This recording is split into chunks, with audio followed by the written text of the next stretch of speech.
Teman-teman, jadi setelah 2 minggu kita akan cek bagaimana hasilnya ya. Jadi dia sudah mulai hancur ya, menghitam, belik. Untuk rumput-rumput kemudian ini 1,5 bulan jadinya kayak gini. Ini sudah hampir jadi sempurna teman-teman. Terus jadi kayak tanah, namun ini belum ya, dalam. Ya, ngeri. Bagus sekali ya teman-teman ya. Seperti ini. Nah, dari daun kering jadinya seperti ini ya, dari tanah ya teman-teman.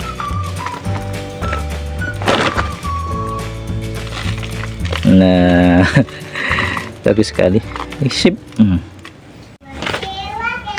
Assalamualaikum warahmatullahi wabarakatuh, sahabat tani. Hari ini kita akan hancurkan bahan-bahan organik ini. Yang pertama adalah daun-daun kering. Ini kebanyakan daun jati, sahabat. Dan bahan yang kedua adalah rumput-rumput liar ya. Ini tadi sekalian menyiang, membersihkan kebun, sekalian kita akan kita jadikan kompos, kita jadikan pupuk yang luar biasa hanya menggunakan bahan-bahan yang ada di sekitar kita. Kemudian bahan yang berikutnya adalah kita tambahkan sedikit kohe kambing. Teman-teman, kalau nggak ada kohe kambing bisa menggunakan kohe yang lain atau bisa juga diganti dengan tanah, sahabat ya. Kohe ini bisa diganti dengan tanah ya, dan intinya nanti bukan di bahannya ini apa, tetapi mikroba yang kita gunakan itu nanti apa ya, nanti akan kita jelaskan dan kenapa menggunakan mikroba itu. Jadi mikrobanya ini nanti sangat sederhana. Kita hanya mengambil dari alam, tetapi ternyata mikroba yang ada di situ adalah mikroba yang paling kuat. Nah, seperti itu. Oke, langsung saja teman-teman, kita akan membuatnya. Langkah pertama, kita gunakan dulu daun keringnya, karena ini sudah agak sudah terkena hujan ya, ini agak basah. Nah, seperti ini daun keringnya. Seperti ini, sahabat. Jadi kita bantu remas-remas sedikit ya, supaya dia lebih cepat terurai. Sebetulnya tanpa kita bantu saja dia akan terurai, teman-teman. Tetapi alangkah baiknya supaya nanti lebih cepat menjadi kompos, ini kita bantu, kita remas-remas seperti ini. Ini karena agak basah jadinya ya, ini ya teman-teman. Nah,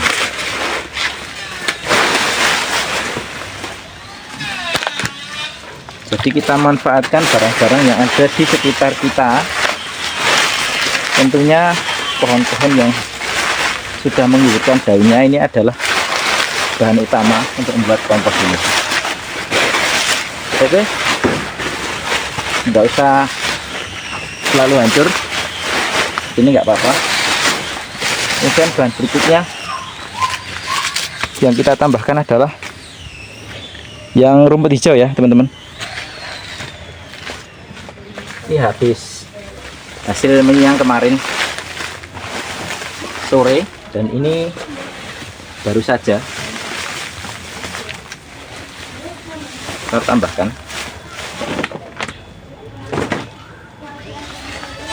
Jadi bahan utamanya itu ya, jadi komposisi komposnya ada bahan coklat, bahan hijau. Kemudian kita tambahkan kohe ini supaya mempercepat, supaya nanti bahan ini semakin rapat, semakin padat, sehingga mempermudah untuk proses penghancuran seperti itu. Baik, untuk proses dekomposisinya, sahabat. Nah, kita siapkan air ya untuk melarutkan bakterinya.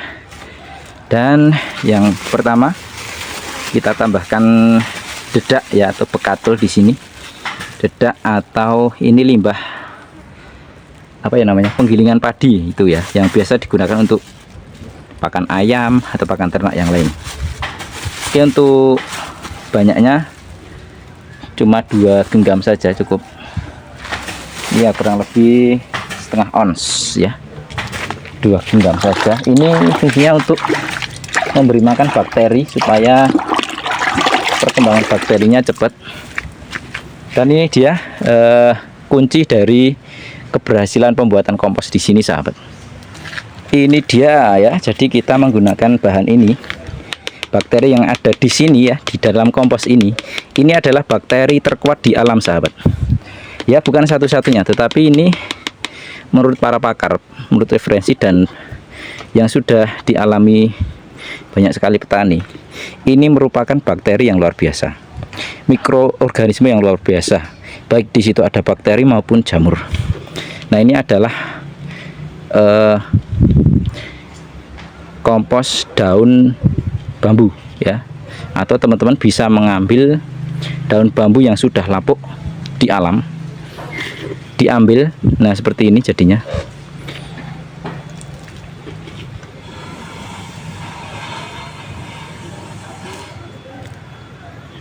Nah, ini merupakan bakteri terkuat yang ada di alam. Kenapa terkuat? Nanti akan kita bahas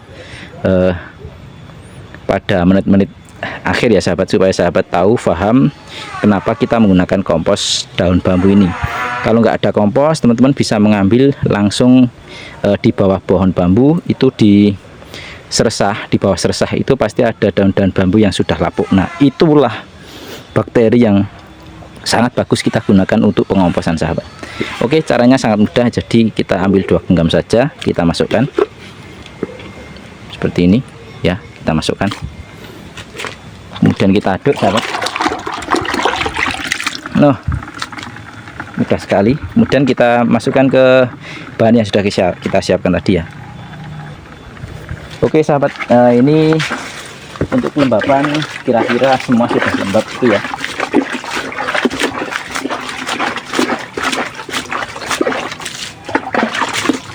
Kita campur dulu, campur sampai tercampur ya.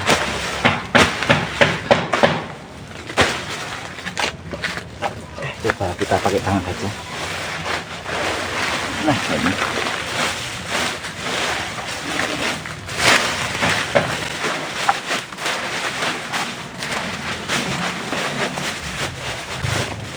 Nah, teman-teman bisa menggunakan atau menambahkan batang pisang untuk menjaga kelembabannya ya. Tapi kalau nggak ada juga nggak apa-apa, cukup begini saja. Dan kita tambahkan airnya sampai lembab ya, teman-teman. Jadi lembab, kondisinya nggak terlalu basah tapi juga nggak terlalu kering, lembab ya.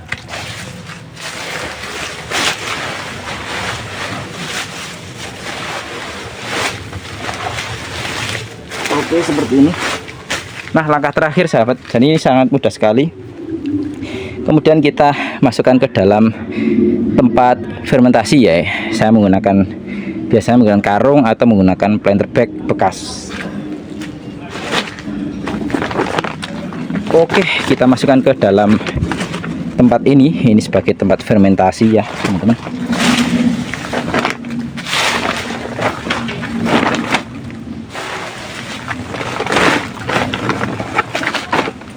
Jadi untuk komposisinya supaya lengkap, usahakan ada bahan hijau, ada bahan coklatnya ya. Bahan hijau ini mengandung banyak nitrogen, teman-teman.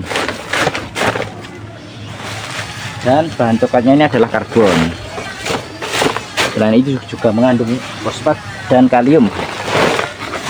Jadi supaya nanti hasil komposnya juga bagus untuk tanaman-tanaman kita. Usahakan sampai padat supaya proses fermentasinya cepat.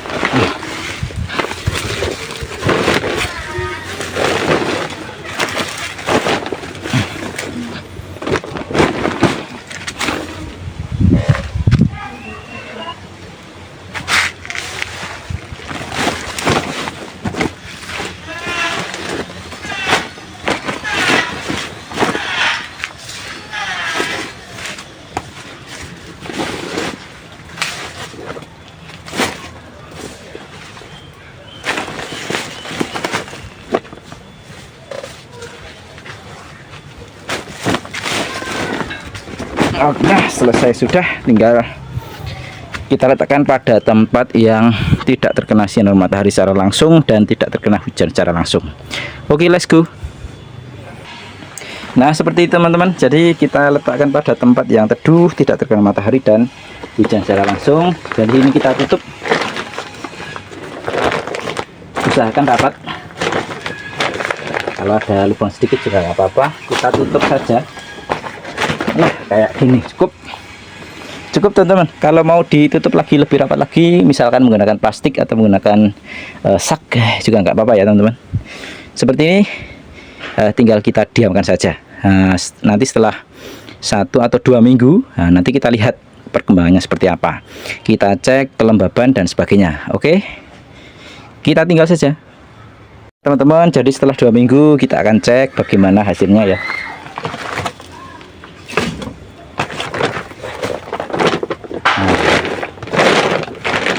Kayak gini teman-teman.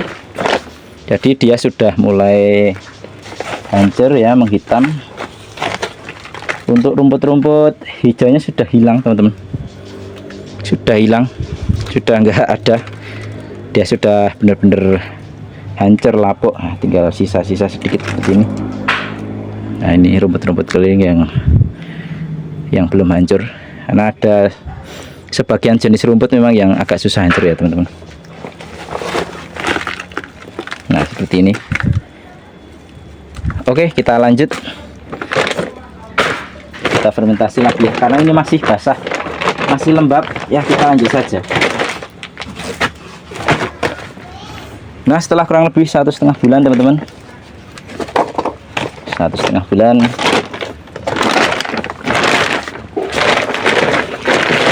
nah sebelum ini ya, nah kemarin setiap 1 minggu itu kita cek bagaimana kondisinya, bagaimana kelembapannya, kemudian kita bantu sedikit, kita remas, kita balik. Kemudian ini 1,5 bulan jadinya kayak gini. Ini sudah hampir jadi sempurna teman-teman. Namun ini belum terurai semua.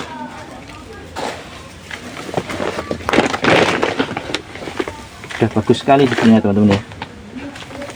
1,5 bulan sudah kayak gini. Nah, seperti ini.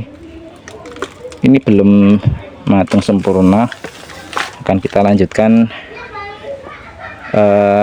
proses fermentasinya sampai benar-benar dia hancur lebur dan siap untuk kita gunakan untuk pupuk. Oke, setelah 2 bulan lebih ini mungkin ya teman-teman.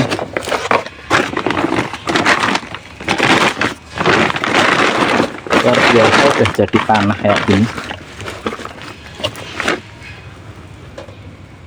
Udah jadi kayak tanah. Yang dalam. Ya, ngeri. Bagus sekali ya teman-teman ya. Ya, seperti ini. Dari daun kering jadinya seperti ini ya, dari tanah ya teman-teman.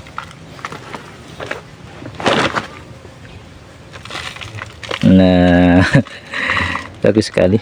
Sip. Oke, kemudian saya akan jelaskan kenapa kita menggunakan kompos daun bambu.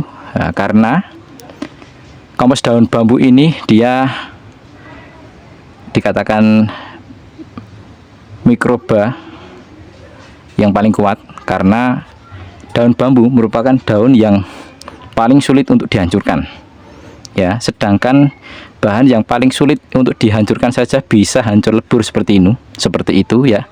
Artinya mikroba yang merombak bahan organik itu adalah mikroba yang paling kuat. Makanya mikroba dalam kompos daun bambu kita gunakan untuk merombak bahan-bahan yang lain yang lebih mudah untuk dihancurkan. Misalkan ya daun jati, daun-daun apapun yang ada di sekitar kita gunakan. Seperti itu teman-teman. Nah, hasilnya bagus sekali. Semoga video kali ini bermanfaat. Jadi tanpa modal pun kita bisa mendapatkan pupuk yang luar biasa seperti ini. Udah, semoga bermanfaat teman-teman. Oh ya, satu lagi, kita nggak menggunakan molase. kita nggak menggunakan tetes tebu, karena yang pertama adalah tetes tebu itu ya kita harus beli. Kemudian yang efek yang negatif berikutnya dalam jangka panjang, ternyata molase ini akan menurunkan pH tanah ya, sehingga tanpa molase saja kita bisa membuat kompos yang luar biasa seperti ini. Oke, semoga bermanfaat. Assalamualaikum warahmatullahi wabarakatuh.